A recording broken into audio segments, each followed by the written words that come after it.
Hello everyone. Welcome to my channel. Please subscribe and hit the bell icon. BMB spoilers, Deacon starts to see he is sleeping with a psycho.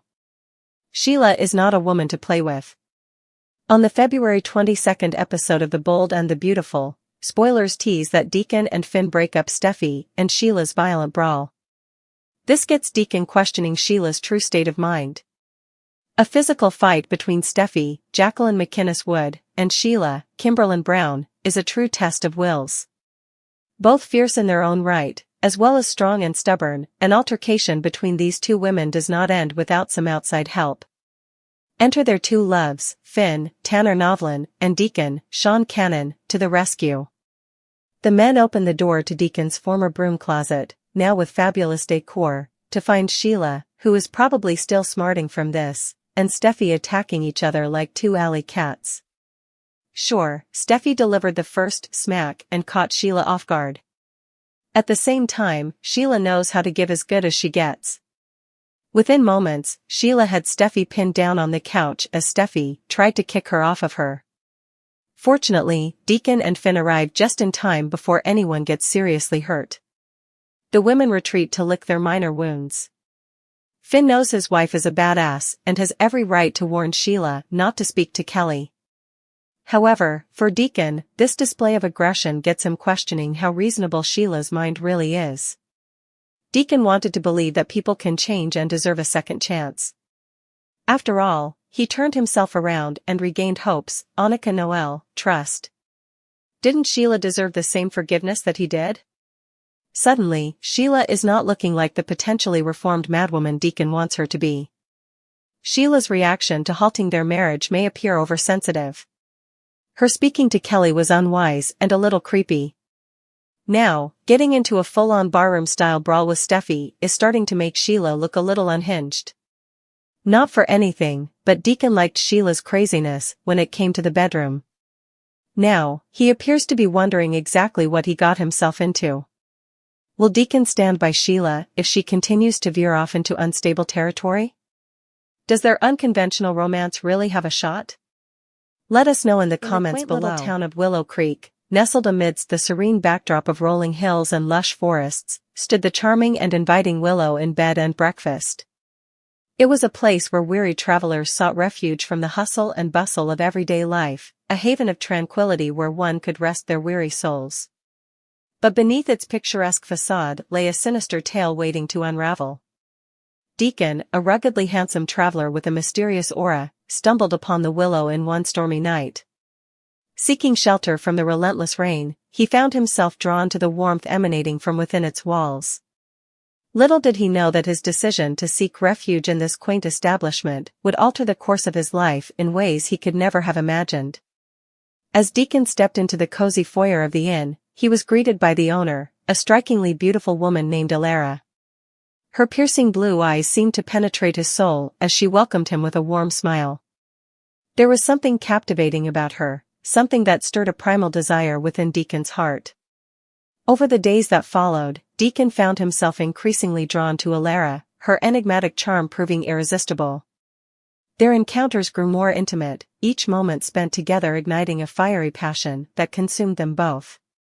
But beneath the surface lurked a darkness that Deacon was yet to uncover. It started with subtle signs, fleeting glimpses of a side to Alara that sent shivers down Deacon's spine. He noticed the way her smile would falter ever so slightly when she thought he wasn't looking, the icy glint in her eyes that betrayed a hidden agenda. Yet, he dismissed these ominous omens, choosing instead to revel in the bliss of their newfound romance.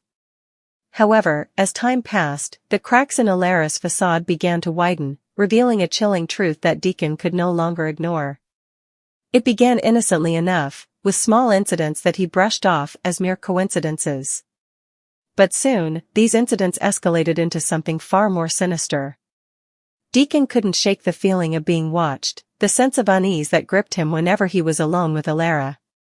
He began to notice peculiarities in her behavior, subtle shifts in mood that left him feeling unsettled.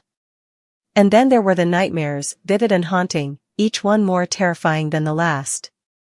As Deacon delved deeper into the mystery surrounding Alara, he unearthed a dark and twisted past that sent shockwaves through his very being. He discovered that she was not who she appeared to be, that beneath her alluring exterior lay a cold and calculating psychopath capable of unspeakable acts.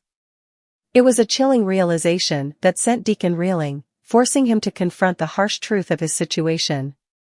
He was entangled in a web of deceit woven by a woman whose love was nothing more than a facade, a means to an end in her twisted game of manipulation. But breaking free from Alara's grasp would prove to be no easy feat, for she was a master of deception, her hold on Deacon growing stronger with each passing day. He found himself trapped in a nightmare from which there seemed to be no escape, his only hope lying in unraveling the dark secrets that bound them together. As the storm clouds gathered overhead, casting an ominous shadow over the once tranquil town of Willow Creek, Deacon knew that his fate hung in the balance. He had ventured into the depths of darkness in search of love, only to find himself ensnared in a nightmare from which he may never awaken. Chaos and despair, a glimmer of hope remained, a flicker of light shining through the darkness. For in the depths of his soul, Deacon found the strength to confront his demons, to break free from the shackles of his own making. And so, as the first rays of dawn broke through the storm clouds, illuminating the path to redemption, Deacon made a choice. He chose to face his fears head-on, to confront the darkness that threatened to consume him, knowing that only by doing so could he hope to find salvation. As he stood on the threshold of a new beginning, the echoes of his past fading into the abyss, Deacon took a step forward. And in that moment, he knew that he was no longer a prisoner of fate, but a warrior of light, destined to rise from the ashes and embrace the dawn of a new day. Preview. As Sheila wages war on Steffi, Sean Cannon weighs in on Deacon's precarious position. He's not naive, but this week, things reached the boiling point between bold and beautiful Steffi and Sheila. And unfortunately for Deacon, his apartment turned out to be ground zero, thanks to his relationship with the most dangerous and despised woman in all of Los Angeles. Deacon and Finn come in for the aftermath of the Sheila/Steffi fight, previews Sean Cannon. They don't really know what went down, but their first priority is to separate these two women and keep them from killing one another. Although honestly, perhaps locking Steffi and Sheila into a room and letting a Thunderdome-style scenario play out, 2 enter, 1 leaves, might be the smartest move Deacon could make right now. The second smartest move? Perhaps breaking things off with Sheila. While he's pumped the brakes a bit where their relationship is concerned, might seeing the violent confrontation she has with Steffi convince Deacon it's time to get out while the getting's good? I don't think so, says Cannon. Deacon really does believe that Sheila is working diligently to make a lot of personal changes. He's not naive, but he's not ready to just close the door on Sheila because of this fight. It probably helps that when it comes to his girlfriend/roommate/employee, Deacon has no illusions.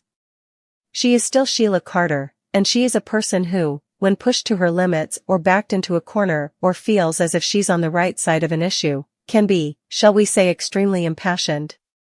While Deacon is kinda sorta standing by Sheila's side, the actor says there are limits to his loyalty.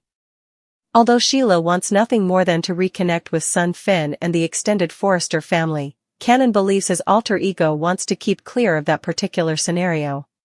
He will have her back and help whenever possible, he theorizes, but he wouldn't do anything to help ingratiate her with Hope, Brooke, or the Forresters. He knows better than to even try. He's not going to bring about absolute catastrophe where his already strained relationship with Hope is concerned. And yet, he also won't completely cut ties with the increasingly volatile Sheila. Is Deacon like the people who buy a potentially deadly animal as a pet and assume it won't turn on them? It would seem so, wouldn't it? Laughs Cannon.